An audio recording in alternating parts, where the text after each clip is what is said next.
the paintings sort of evolve in turmoil, doubt, then progression, and this sudden lift. That kind of stubbornness and that duration of time is something that really does kind of embed itself in the whole makeup of the marks.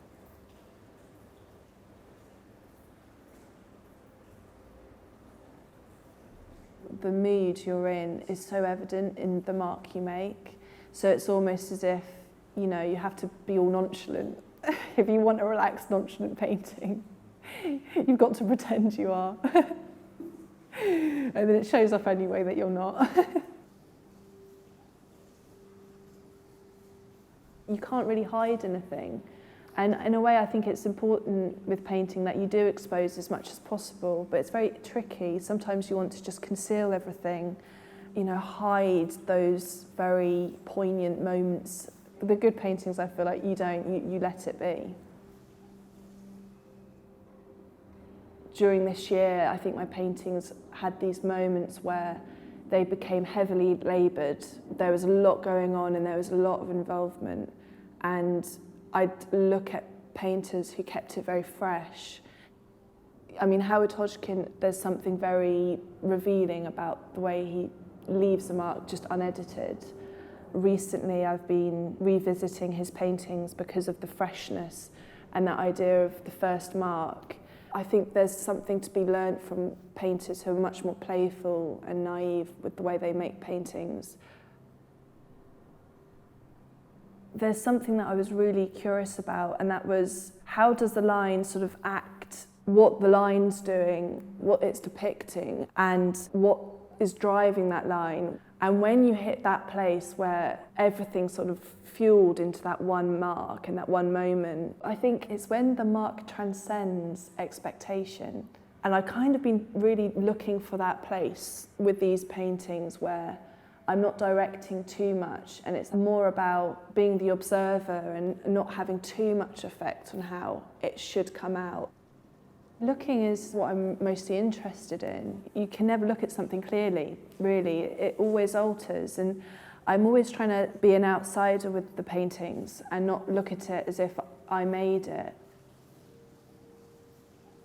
I give myself a space where I ignore them and turn them around and just leave them for as long as possible, so that when I turn it back, I'm not dictating what's happening too much. I think when a painting becomes too finessed and then there's something not very vital about what's taking place, paint itself is such a difficult material to make go your way. Well, I have to almost accept that the material itself is never going to act and behave how you initially want it to. There's a sort of strange gap where you go in thinking you know what you want, and then all of a sudden it very much changes in nature, and you have to either go with it, watch it, or just stubbornly wait for something to click and it behave in a way that's more bearable. Down in Cornwall, more in the countryside, the isolation is helpful to just have that space and that time to see what's happening in the studio.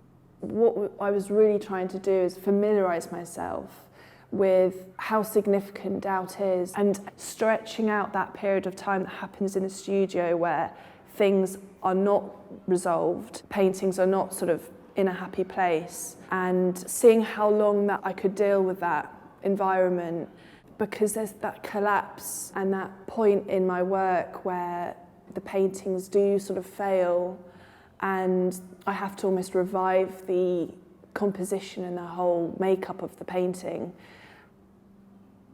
I'm starting to realise that's quite significant, and having that push and pull playing out in front of you and bearing witness to it, I've encouraged it a lot of the last year.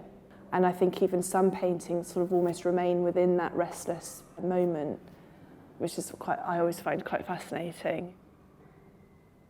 In a way, when something becomes too self-assured, especially too soon, you know, if you feel like you've got there and you've not really lived through anything in a painting, I get very suspicious and critical if a painting's easy. It shouldn't be that easy. It should be actually, but I just love I love to see what might happen if something went wrong. And so I'm constantly prodding. I'm constantly trying to aggravate in a weird way.